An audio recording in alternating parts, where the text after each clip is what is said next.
What is up, guys? We are live. It is Sunday. It is Sunday night, isn't it? It's Sunday night. It is 11:53 UK time.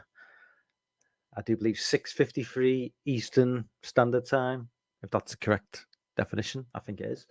I think so. Yeah, I've not done a solo live stream for a while. Probably maybe like a month or so. Not really been that much to talk about. We've got Jay in the chat. What's up, Jay? Dan's in the chat. Obviously, Dan. What's up, man? Thank you for putting out on the Discord. Yeah, not done much in terms of like solo live streams. In the last month, I've lost my YouTube mojo, so to speak. I'm sure that happens to the best of us. Yeah, not I've really struggled to like. Yeah, I don't know what it is. I've just like really struggled with like any sort of motivation to do like live streams like by myself. I've been on a couple of live streams on other people's channels, which has been fine when I'm not hosting, and I don't mind. I've hosted a live stream a couple of weeks ago where I had people on board as well, but doing these solo streams, man, it can be a little bit.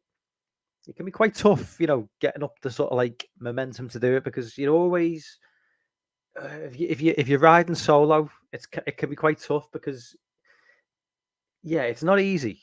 If it's all on you and you're relying on the chat to bounce off, and if the chat's not there, then it can be tricky. But and especially if there's not really, I don't really see the point in doing a solo live stream if there's nothing to talk about. There's too many YouTube channels where people just talk fucking nonsense for no good reason, and that's just not entertaining to me. And maybe this isn't entertaining, but there is something to talk about, genuinely something to talk about in terms of like what's going on at the minute in terms of like movies, especially horror movies. So it would seem like the perfect time to go live and talk about a few issues, and obviously one of the main ones is Scream 7. But let's quickly jump into the chat. Dan says Melissa Barrett is playing Eva Braun in the new Tarantino flick now. Lol. I see she's doing on that role. Is that method acting? She's a master of method acting. Yeah, it's the whole Scream situation is just one that is just completely bizarre. I mean, what's up, Sean? Yeah, we'll get into that in due course. Yeah, I'd like just before we get into the whole Scream thing. Yeah, going back to the live streaming. Oh, Anthony, what's up, man? Nice to see you back, Anthony. Well, you've not been away. I've been away. That saying welcome back. I'm the one who's not been fucking on doing live streams. So you've not been anywhere. You've just probably been wondering where the fuck I've been. But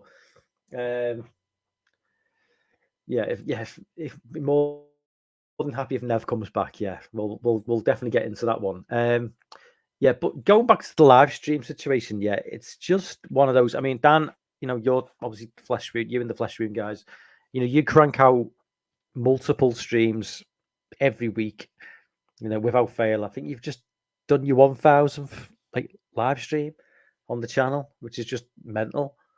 But I mean, fair play, because like I don't know how you keep the motivation to keep going, because I kind of like lose motivation if after doing 2 live streams in a couple of weeks. I just kind of I don't know. I can't get myself up for it, and I love it when I'm doing it, but it's the thought of doing it, if that makes any sense. There's always kind of that in the pit of my stomach. There's a kind of like a bit of a fear about going live. Not so much when I'm doing it with live streams with other people, but going live solo, there's always like a kind of like element of like dread and thinking, oh fuck's sake, if nobody comes in the chat, it's just going to be a disaster. But it's one of those things you've just got to get through, haven't you? But yeah, Sean is one of the original OGs, and Anthony and Dan. Cliff, in an interview promoting Thanksgiving, Eli Roth talked about Mute Witness being an influence. Has anyone seen it? maybe I've seen Mute. I've seen a film called Mute from the early 90s. Now, maybe it's Mute Witness from about like 1993, but I thought it was just called Mute. So maybe it's called Mute Witness, unless I'm thinking of a different movie. Fangoria listed it in their 101 best horror films you've never seen book. Yeah, we miss Sean. Well, yeah, Sean's he's still around, but I guess being over in Ireland, and in Greenwich Mean Time, it's difficult to get on some of these East Coast live streams. But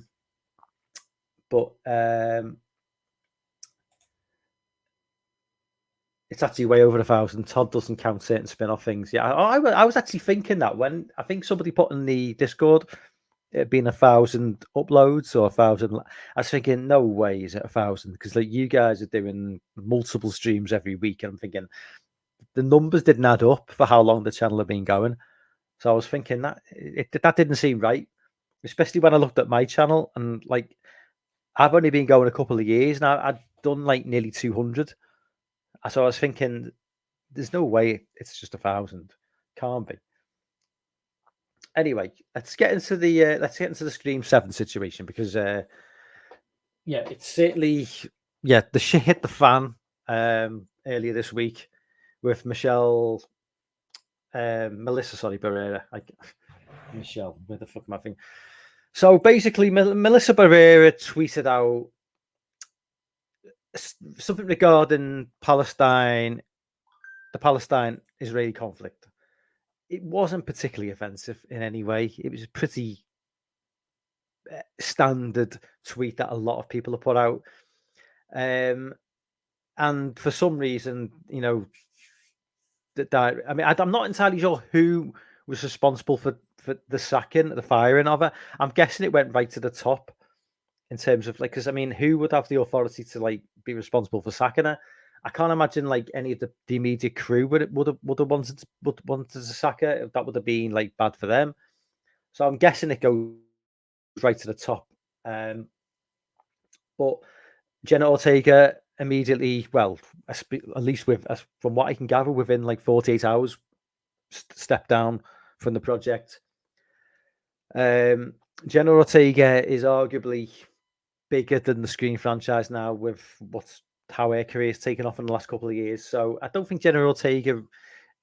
I mean, I admire her for making the stand she did, because I don't think Melissa Barrera should have been fired for what she tweeted at all. I do get a little bit sick of like movie stars and celebrities, virtue signaling on Twitter and whatnot, but she didn't really do anything wrong. There was nothing really offensive about that tweet. And Jenna Ortega, at least made the stand and said, well, okay, I'm going to step down from this project as well. Assuming she didn't stand up. I mean, I'm assuming that Jenna Ortega had signed up for the project. But the fact that she stepped down and, fair play to her. I mean, if Jenna Ortega wasn't as hot a property as she is, it would have been interesting to see whether she had made that decision, in an alternative universe. If she wasn't like this red hot star, would she have made the same decision? I don't know. But, fair play to Jenna Ortega, she did. So Jenna Ortega is now not part of Scream 7. So our two main characters, notwithstanding Courtney Cox, who, well, I've no idea whether she was even agreeing to appear in Scream 7. If anybody knows anything different, I did Google it and I couldn't find any confirmation that Courtney Cox was coming back for Scream 7. So Courtney Cox wasn't coming back. And even if she was, Melissa Barrera and Jenna Ortega would have been front and center as, two of the main characters or part of the core four, I should say, which I fucking hate that term. But so they've gone. Courtney Cox, arguably, well, we don't know if she's coming back or not. She doesn't really need to at this point, although this could be the final movie in the franchise. In terms of like this timeline, So, you know, it just comes back to like where do we go now? I mean, because obviously Neve Campbell sat out part six. Now, Neve Campbell claims she wasn't being paid enough, um, which is a which is a fair comment. You know, she's appeared in the previous five films. She's been the mainstay. She's been, the final girl in all five movies.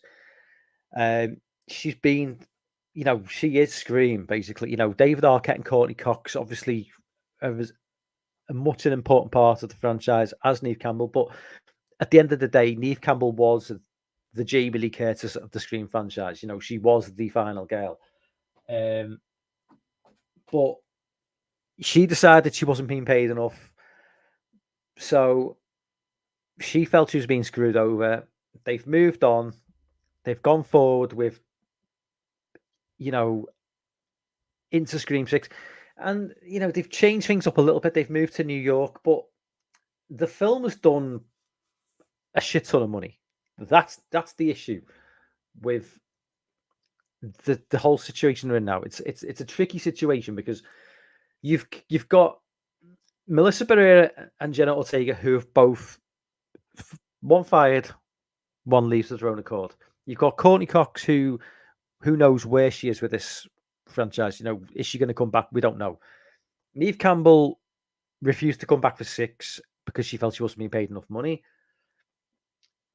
But you're in a situation where Neve Campbell left, but Scream 6 made more money than Scream 5. So Neve Campbell leaving didn't have a massive effect on box office. I think it made something like, I think I've written it down. So Scream 5 cost 24 million and it made 140 million. So, made big money. Scream 6 cost £9 million more, but made an extra 29 million. So, I mean, it made, it quadrupled more.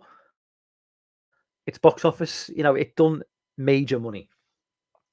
Which it tells me that really Scream is the kind of franchise where I think it's only partly important to have these legacy characters keep coming back. I think with the Scream franchise, I think that people are more just along for the ride with Ghostface than they are about any individual character. Because I think if people cared that much about Neve Campbell, then you would have seen a drop in Taken in box office, certainly on 5, and yet it made more money. So I don't really see how, Neve Campbell can certainly come back to the table and say, listen, you've lost your two, certainly the two people who would be paid the most money, notwithstanding Courtney Cox, certainly Jenna Ortega. So if they are out the equation, Neve Campbell can come back and say, look, they've gone. You didn't pay me enough money in 5.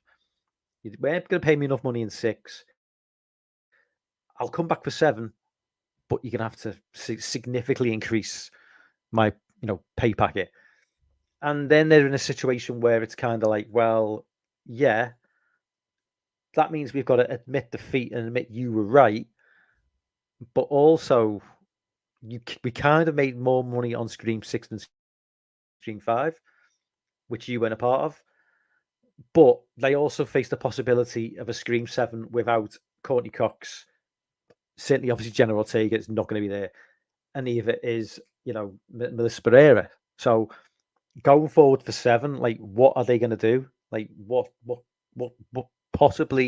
could they possibly do apart from maybe a complete reboot? Let me just go back into the chat before I carry on. See what people are saying. Just see where was it up to. Cliff says, "Pass me by. Never heard the Mute Witness." Cliff, I'll have to check it out. Seems very well regarded from what I can gather. Sean says, "Scream 7. Honestly, don't care. Didn't like 6. Yeah, 6. I mean, I didn't like 6. I thought 5 was way better than 6. I don't like the New York City setting. It doesn't go with. It doesn't bode.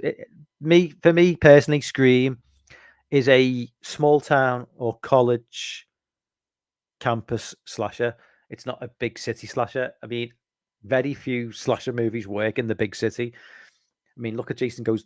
Just look at Jason Takes Manhattan. Most of the movies set on a boat. It doesn't really go. It doesn't really. The fear of a slasher movie is small, enclosed. Space. Small suburban neighborhoods, or universities, camp slashes where there's nowhere really to escape to. If you're in the middle of New York, come on, it's not really.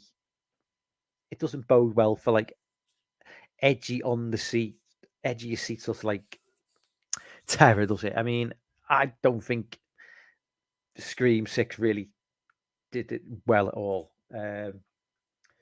You would have had a DVD release that, along with Dark Waters, The Ugly Dead at Night, Lighthouse, and others are featured in the book.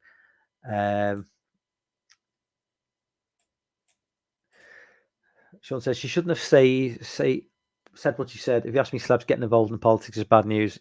Yeah, I mean, this has always been a situation though with the celebrities. I mean, as much as it pisses me off when people virtue signal on Twitter, like celebrities, they've got the right to do that. And I mean, I've got to remember, like, because Gina Carano, from The Mandalorian, she was very outspoken on Twitter, and she got booted off Twitter. She got sacked from her job, and I was pissed at that because she was the best thing about The Mandalorian, and she had some perfectly, decent takes about stuff that was going on in the world. So, I'm always open for like anybody on celebrities, whatever to say, whatever they want online, as long as obviously not inciting violence or hate. As long as you're not like inciting violence against individual people. I mean, I'm very much, pro free speech to the extreme.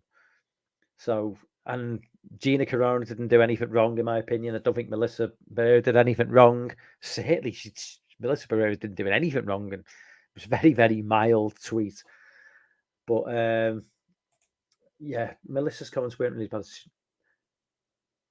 Yeah, well, I mean, the one thing about Twitter now with Elon taking over, it's like it's not as one-sided politically. So when Jack Dorsey was running things, I mean, Jesus Christ, I mean, if you were like on one side of the spectrum politically, you couldn't say fuck all, whereas people on the other side could say what the hell they wanted. With Elon now, it feels a lot more. You feel a lot more free to say what you want to say. I mean, I've not been banned from Twitter under Elon, whereas I was under Jack Dorsey. So yeah, that's one good thing. Bring back Neve Campbell for 7, I'll watch it.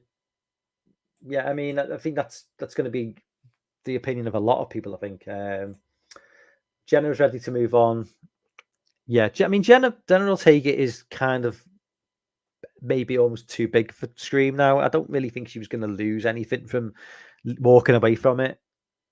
And certainly, the director, the producers, the executives of Scream are going to be a bit pissed that she's walked away, because she was like possibly could become like a bit of a cash cow for them in terms of like a replacement for Neve Campbell. But they definitely needed her more than she needed them.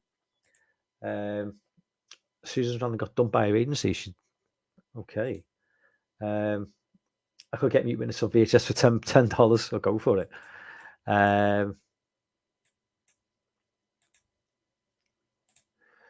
It made money, Scream 6, but it made fans angry she wasn't in it. What's up, Swaggy? What's up, man? Jenna's career window is likely smaller. She needs to get that money now, because other than very, very cute, I haven't seen anything about it. Yeah, she's not really, and in terms of acting ability, she's not amazing. I definitely think she's got a short shelf life, rather like the new Snow White. What's her name? That really, really annoying Rachel Zegler, is it? Oh my god. Less said about her, the better. So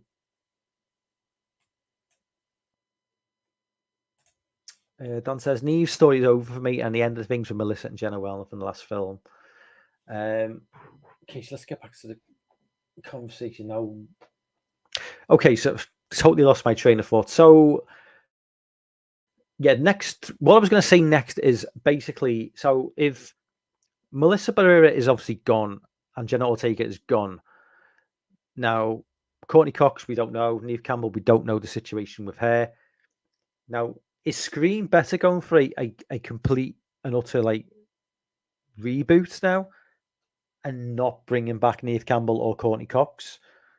Or do we bring back Chad and Mindy and also bring back Courtney Cox and Neve Campbell and try and somehow explain away why, Melissa Barrera and Jenna Ortega aren't there, which would be a little bit strange. Do we just get rid of Chad and Mindy, bring back Neve and Courtney and do something completely different again? Which, I mean, I don't want to see Chad and Mindy again. I'm not going to lie. I can't be dealing with Chad and Mindy. Another film where, Chad gets stabbed like multiple times and like miraculously survives. I'm done with that. So if Melissa and Jenna are gone, then don't bring back Chad and Mindy. Just just don't bring them back. I would rather see a complete just reboot the whole franchise completely and start again. If they're planning on doing a new Scream movie, just start again. Unless, of course, they can get Neve Campbell back to come back and for a final sort of showdown with Ghostface. I know obviously it's always a different Ghostface, but I kind of like closure on her character. Although you could argue she's had it, and maybe bring back Courtney Cox as well, and maybe bring back Stu. I mean, I don't know. I mean, but the idea of a Scream 7 without Neve Campbell and Chad and Mindy is just too depressing to contemplate because I cannot be dealing with those two characters. It's just ridiculous. I don't know anybody who likes the characters. That the whole idea. I mean, they're both basically Randy now. Although Randy actually died. No, sorry, they're like Dewey, but obviously Dewey eventually died, and I just don't. I can just see it now. Chad gets stabbed again multiple times, miraculously survives. Mindy survives. It's just like no, just bring them back. Just kill them off. I mean, I just don't care. But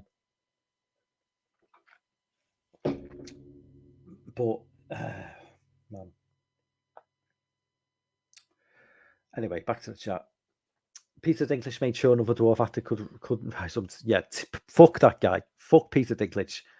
Can't fucking stand that guy. Snow White and the Seven Dwarfs. Yeah, they've retconned it now, which kind of falls nicely into like my little take on the MCU.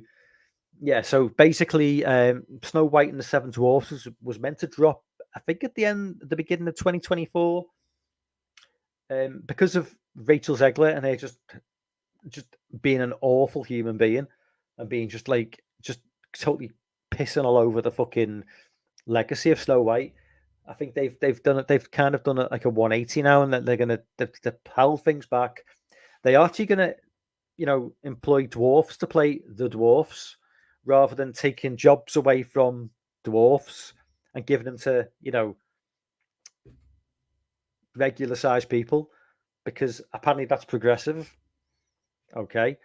Yeah. So yeah, that's like a little segue into like the. I mean, I know I try to stay focused mainly on the horror genre in this on this stream, but the MCU basically the Marvels has tanked badly, badly tanked.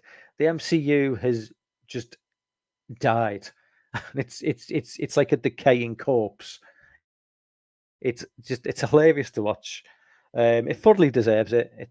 They didn't listen to the audience.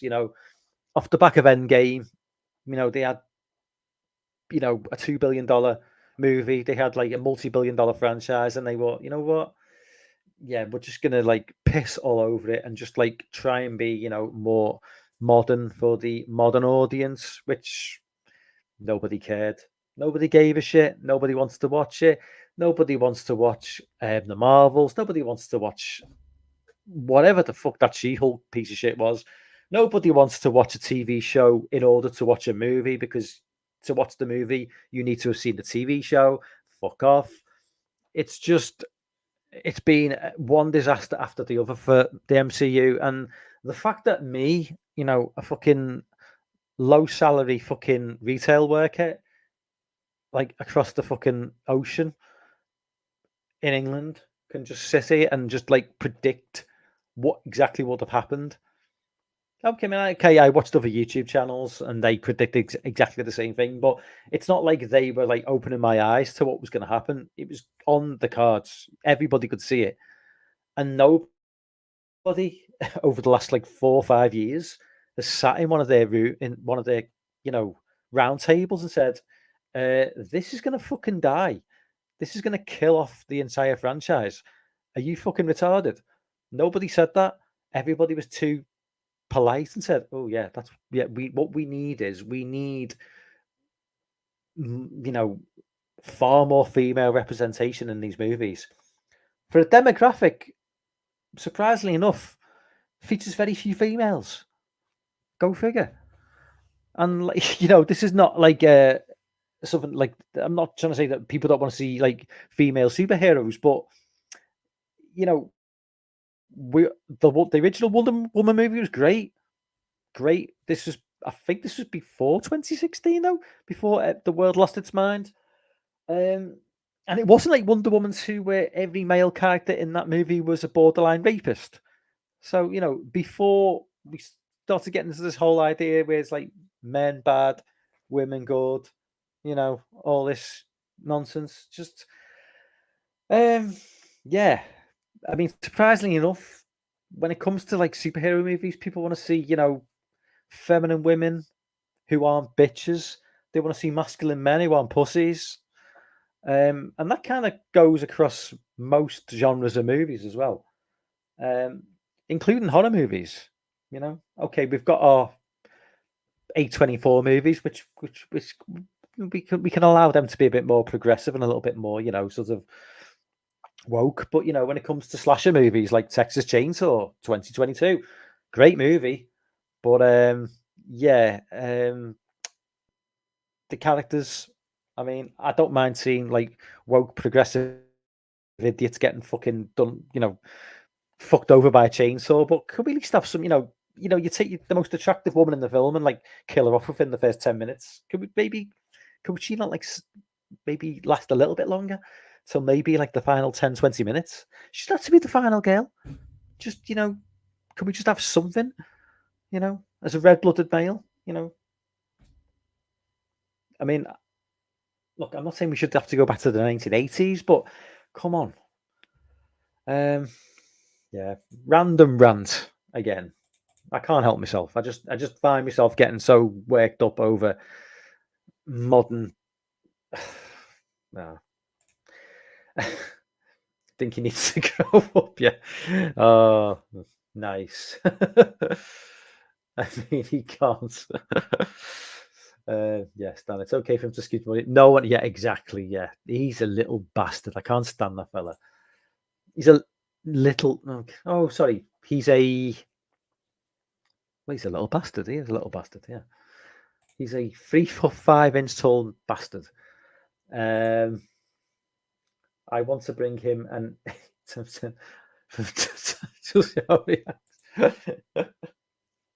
fucking yes, yes, Dink, of course. Yeah, I forgot. I totally forgot about Dink the clown. It's bombed. It's bombed big time.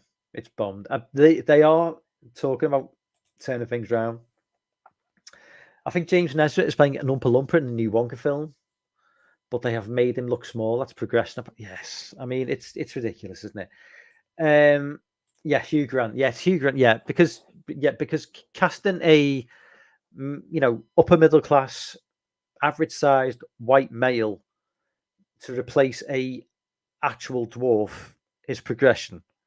So multimillionaire Hugh Grant replacing a out of work dwarf is progression. Apparently, I don't know. That's fair. Apparently, um, we just don't. We would just want used to it to seem complete. Yeah, it's just pathetic. I mean, they're talking like the MCU now, apparently, or Disney in general. That they are talking. They are. I've heard rumors that this is all going to end over the next couple of years, but Disney is it's like that saying, it's like a cruise liner. You can't just turn it around in like a couple of weeks. It's going to take a couple of years for things to sort of right themselves, and maybe 2-3 years down the line, maybe Disney will look at maybe trying to start trying to make money again, because that's what they need to do. That's what they need to focus on. And it blows my mind when you have these massive multi-billion-dollar companies who don't really seem to care about making money. And I've said this time and time again on various streams. Why do multi-billion-dollar companies not care about making money? It's just mind blowing to me. I don't understand why they care more about the opinions of like a tiny percentage of the population over the vast majority of the population. Just because that tiny percentage maybe are more vocal on social media, it's just bizarre.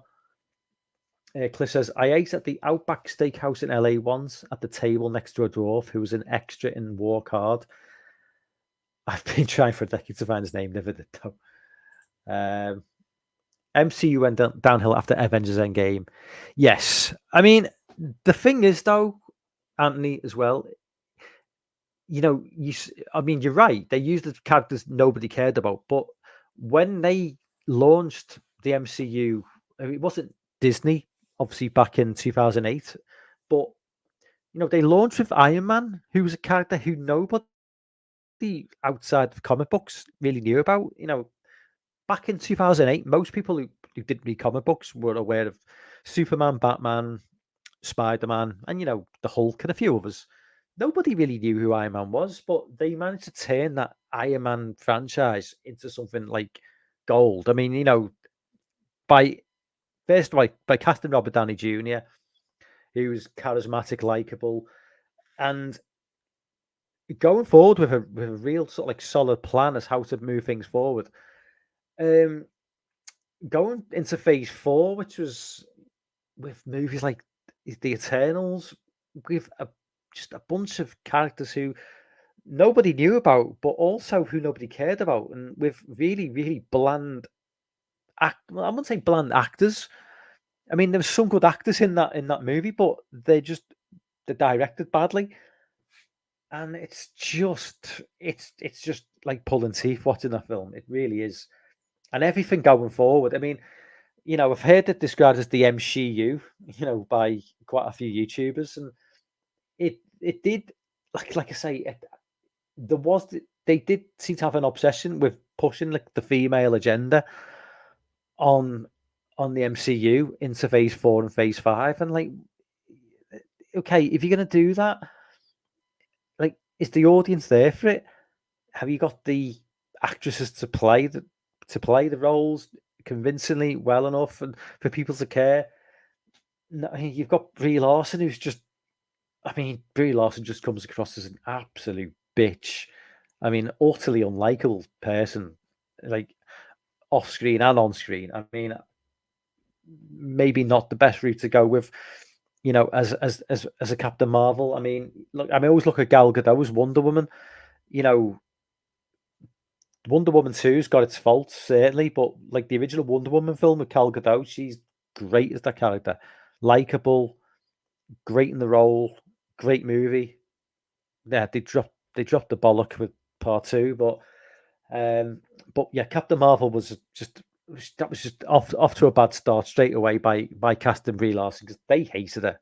The cast hated her in that movie, in certainly in the Avengers. Um, that Disney needs to think, yeah, definitely. Never thought Marvel would end up with the same problems as DC. Yeah, I mean, it is what it is. I mean, basically, I think with everything has a shelf life, and I think if you look at like superhero films, they were big in the 70s and 80s, 90s. They kind of like went away for like a fairly long time. You had likes of Blade, and but that was never like mainstream. It was mainstream to a niche audience maybe, but it was never like a Superman or a Batman. Um, yeah, and then the 2000s, you kind of had a couple of Fantastic Four movies that nobody really gave a shit about, and it was really the kind of Iron Man, and then the way Marvel got the ball rolling again in the late 2000s into 2010s. That's where it kind of like really just went into the stratosphere. But that was 15 years ago. So we've been 15 years now, and nothing lasts forever. You look at any genre of movie, you look at like westerns, you look at like slasher movies, you look at footage movies, sticking with horror. Everything kind of has a shelf life after so long, people get tired and people move on to different things. And I just think the superhero genre is kind of on its way. It's petering out now, and I think by sort of 2029, 2030, I think it'll run its course. And I think it'll need a good like 10 to 15 years to really sort of like just cool its jets and just step away, because I just think people have had enough. And certainly, I mean, I think with Disney and the way they've kind of like force fed this Star Wars, Marvel TV shows every couple of months down people's throats, I think people have had enough. You know, I think people, before Disney announced the Star Wars universe with the TV shows and all the Marvel shows, I think people were really on board for it. I think people were like really excited, but I think people have realized now that it's just too much, and Star Wars has lost its like sort of what made it special. When you think of Star Wars, well, certainly when I was growing up, it was every 3 years. Really, honestly, the original trilogy was before my time. I was born in '76, so I don't remember the first two movies at all. And when they came out, obviously, and I do remember Return of the Jedi vaguely because I was only probably like 6 years old. But when the prequel trilogy dropped, in '99, that was an event. 1999, 2002, 2005. That meant something. They may not have been the greatest films, but that fucking meant something. The hype around Phantom Menace was just off the charts. This was like pre sort of internet, really, because the internet was very in its infancy then. I just remember people being on like sort of forums, speculating about shit, and even go into 2002 and 2005. That was the golden age of the internet for me. Going on online forums, talking about stuff. Before they obviously just became irrelevant due to fucking social media. Fuck me. I almost wish we never got social media, but yeah. But I mean, yeah, the Star Wars has lost any sort of like it's not special anymore. When they're dropping like 2 shows a year, and they're just going back into like pre old characters and trying to like make them relevant again. I don't know. It's just not for me. Let's just go back into the chat.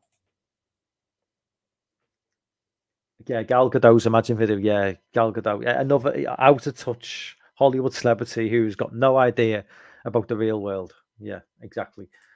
I don't think she got along well with anybody. Well, she certainly didn't get along well with Jeremy Renner. I don't think she got along well with Chris Hemsworth either. And probably numerous other cast members. Dan says they're ruining things with all these TV shows, and in Marvel's case, making them tie into the films. Yeah, I mean, it's just. I mean, that's like I say, the amount of money that these movies cost to what they're making. I mean, like why don't people just make horror movies 24/7 and put them out on cinema? Give horror directors a decent budget of like 10-20 million dollars and put these movies out, and they'll make the money back easily. Look at Scream 5, look at Scream 6. Thanksgiving, which I still haven't seen, sadly, it is in the thumbnail. I did want to touch on Thanksgiving. I've not seen it because I was going to go with my son to watch it, and because we work different shift patterns, he works nights, I work days. We just not find like the perfect time to go and see it. Hopefully tomorrow. I've heard great things about it. I mean, I've seen a few average reviews, but they tend to be from like websites and publications who don't really get horror. So I'm not concerned about that. I've seen enough positive reviews about the movie.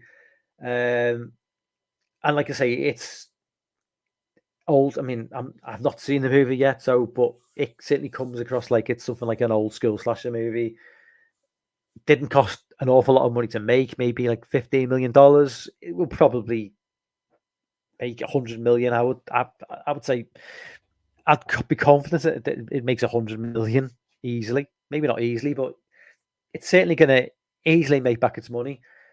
And this is this is kind of like what I don't understand about the movie business is if you've got something that is clearly popular with the public, something as straightforward as a slasher movie, and Eli Roth, you know, comes out with Thanksgiving, make it an occasion like a set day, like a Thanksgiving or Friday the 13th or a Halloween. Give us a killer with a mask, make it a who done it, and people are just gonna just race to the cinema to see that stuff. Anybody who's got any interest in horror movies, and people who not necessarily all really die hard into horror, but if you release it at the right time, people will come. And yeah, I mean that movie's doing pretty good business by all accounts, and will whether Eli Roth decides to make a sequel or whether they just decide to go with a sequel anyway without his involvement, I think it's pretty much on the cards. I mean, if any slasher movie that does decent money, you can usually guarantee there's going to be a sequel in it. But yeah, I mean, just that's the way forward. I mean, if cinemas are going to survive, if the big budget like MCU, DC movies aren't doing it, and let's face it, if we had that Barbie and Oppenheimer this year, where would the cinemas be at this point? We're into like November now. Where would the money have come from? Because the cinemas haven't made any money from the DC or MCU movies, and they've had to rely on like Oppenheimer, which was a surprise for everyone, and the Barbie movie. So going into 2024, like where are the cinemas making their money? Because I tell you what, the MCU ain't doing shit next year. From what they've got coming down the line, they ain't doing shit. DC ain't doing shit. So yeah, it's a bit of a worrying time. Certainly with this threat of threat of physical media on the decline, as we all know, and if cinemas are on decline, which they could well be, with the way things are going, like I say, it's definitely worrying times going forward. Let's jump back to the chat. Anthony says, at least we can look forward to Terrifier 3. Yeah, Terrifier 3 drops. Is it Christmas 2024? Because obviously the trailer's got art dressed up as Santa Claus. So I'm assuming it's the end of next year. I wonder what a problem with him was. Did he not apologize for having a penis? Yeah, Terrifier 3 has certainly gotten tons of press for that open child scene. Yeah, a lot of people saying, yeah, because I know this was discussion. This was kind of a discussion. I think it might have been discussion in your Discord, Dan, and I think it's been discussed online. Like, can you like off a kid in a movie? Well, of course you can. Not anything's fair game in a movie. It's a movie. It's not real, so of course you can like off a kid in the most gruesome way possible. I mean, it's not real, so obviously, I mean, seriously, I mean, it's not. We live in an age now where you can like go on Twitter or go on like some of the darker websites and see like real dark shit, which is actually real. So the idea of like a little kid getting killed on Terrifier 3 is not really that shocking anyway. I mean, obviously, if they do like decide to go with that with Terrifier 3, make it maybe give it some impact and not just like a random kid. Like make it a relevant kill. But absolutely, yeah, nothing's off the table when it comes to horror films. That's what pissed me. Like I mentioned this, I think in your Discord, Dan. Um, like after the Halloween Kills movie, when they said that Michael Myers was homophobic for killing two gay guys, I was like, what the fuck? Like, so is he not supposed to kill the gay guys? But that would mean he's been, what's the word? He's singling out straight people, which is like that's just as bad. So why would he not kill gay guys? He's an equal opportunities killer. The only people Michael wouldn't kill is obviously babies. He'd be Halloween 2, but he kills a kid in Halloween 2018. So he kills a black woman in Halloween Kills. Sorry. So why would he not kill a gay couple in Halloween Kills? It's just that's where this whole that's what pisses me off sometimes. It's like the outrage mob. Oh, how Michael Myers is homophobic. Fuck off. Michael Myers is just Michael Myers. He just kills people. That's it. You don't need to look too deeply into it. Fucking stupid, man. Can't wait down the Christmas setting. We might finally get a Nick Cage Fu Manchu movie. Doom Part 2, yes, definitely. Doom. It's being put back as well. It was meant to be out by now, and it's been put back. I hope to God it's for like good reasons and not bad reasons. Dune, love that fucking movie. So good. Man, blown away by Dune. Miss Claude looks wretched. In Fraser Cage. Yes, I'm excited. Yes, yeah, definitely done. The Creator was made for less than Marvel. Oh, The Creator. Yes, that is just dropped, hasn't it, onto streaming, I think. I remember when I came out, everyone was saying how amazing it looked. And my bad, I should have gone. I didn't go to see it. I really should have done. I'm part of the problem, aren't I? Because there's a movie that was made for like far less money, looked amazing, and I didn't go and see it. But definitely have to check that out on streaming. Yeah, Ben. Oh, what's up, Ben? Yeah, the female Silver Surfer. Well, maybe it's a trans woman. Maybe it's not really a female Silver Surfer. Maybe it's a trans woman Silver Surfer. Now that would be more progressive than a female Silver Surfer. Join the Flesh Wound. Yes, definitely join the Flesh Wound Features Discord. If you're not, certainly people in the chat. If you're not a member of the Flesh Wound Features Discord, it's free. It took me a while to get used to it because Discord is this the only Discord I've ever joined where I understood what the hell I was doing? Because Discord to me is like really, really confusing. But I finally managed to get used to it. But it's just I just find it so complicated, Discord. For someone my age, it's like who's used to like really straightforward social media. I just thought this was like really, really tricky to get my head around.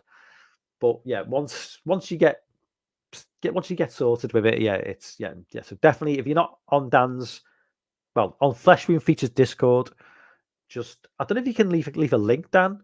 If can you do that with Discord? I'm not entirely sure, but if you can leave a link in the chat, then certainly.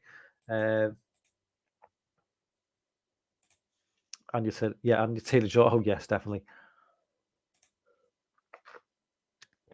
Oh, Robert Eggers Nosferatu. That should be interesting because, he's certainly not the typical, mainstream Hollywood type of guy. I mean, I still need to see. Did Robert Eggers do The Lighthouse with Robert Pattinson? I want to say he did, but maybe not. I know he did The Northman, but did he do The Lighthouse as well?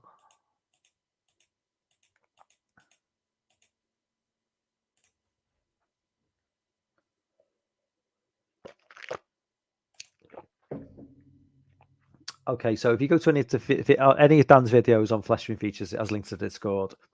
Don't worry about it, Dan. Yeah, so if anybody's not, certainly Sean, because I know, Sean, you're not in the Discord.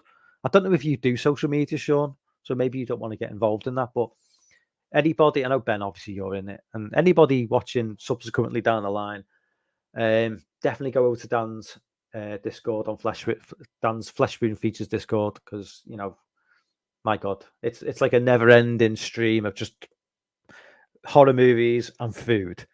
It seems to be the horror movies and uploads of people's burgers and chicken and all that good stuff. So yeah. Anyway, been going for like just over an hour if you take into account the 10 minutes of me not doing anything, waiting for the introduction. I've pretty much covered all bases tonight, guys. So I will just end it now.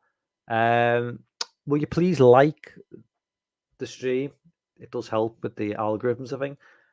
For everyone that jumped on tonight, thank you so much. I will be back probably next week. Maybe do a similar stream, or maybe get Dave or JT on board.